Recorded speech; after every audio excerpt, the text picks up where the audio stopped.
So your provider started you on Pristiq, but you weren't told much about this medication and aren't sure whether or not you want to stay on it. Well, today I'm going to fill you on 5 must-know facts about this medication so you can be better informed. And shout out to the Legend27 for this video request. So before we even get into the 5 must-know facts, I need you to know that this medication goes by 2 names, and doctors will use these names interchangeably. So Pristiq is the brand name and Desvenlafaxine is the generic, so don't get confused. Fact number 1 that I want you to know about is how this medication works. So Pristiq is considered to be an SNRI, which is short for serotonin norepinephrine reuptake inhibitor, and it primarily works by boosting the neurotransmission of serotonin and norepinephrine. Overall, it's more potent at the serotonin transporter than at the norepinephrine transporter, and some people claim that this medication also has some dopamine enhancing properties. Something that I'm sometimes asked about is the difference between Pristiq, which is Desvenlafaxine, and Effexor, which is Venlafaxine. When looking at the mechanism of action, Pristiq has greater overall inhibition of the norepinephrine transporter relative to the serotonin transporter when compared to Effexor. Fact number 2 that you need to know about is what Pristiq is approved to treat.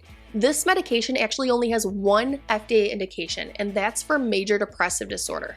However, off-label uses include things such as fibromyalgia, symptoms of menopause, generalized anxiety disorder, social anxiety, panic disorder, PTSD, and premenstrual dysphoric disorder. Fact number 3 to know about is how Pristiq is prescribed. So this medication comes in extended release tablets, and a starter dose is 50 milligrams daily. The max recommended dose is 400 milligrams daily. However, something to be aware of is that the FDA label states that there's no evidence that doses greater than 50 milligrams per day confer any additional benefit. Higher doses usually are just associated with more side effects. Now, another thing to know is that this medication can be taken with or without food, and the tablets should be swallowed whole and not chewed, crushed, or dissolved. Doing so can alter its controlled release properties. And I need you to know that Pristiq typically needs a little time to build up in your system, and it can take several weeks before benefits are seen. Also, don't be surprised if you see the empty shell in your poop from the tablet after the medicine has been absorbed by your body. Fact number 4 that I want you to be aware of are the commonly seen side effects. According to the FDA label, the top 5 most commonly reported side effects in those who are taking Pristiq 50 milligrams daily in clinical trials included nausea, headaches, dizziness, dry mouth, and diarrhea. Most of the time, patients will experience these side effects when initially starting the medication or in making dose adjustments, but they typically go away completely once your body gets adjusted to the medication. There's greater likelihood that these side effects will persist though if you're on higher doses. Now, just like with any other medication out there are a ton of other potential side effects that we could talk about, but are pretty uncommon. So if you want to read more about those, I'd recommend checking out the FDA medication label. However, there are some bigger side effects that I want you to be aware of because they're somewhat unique to this medication.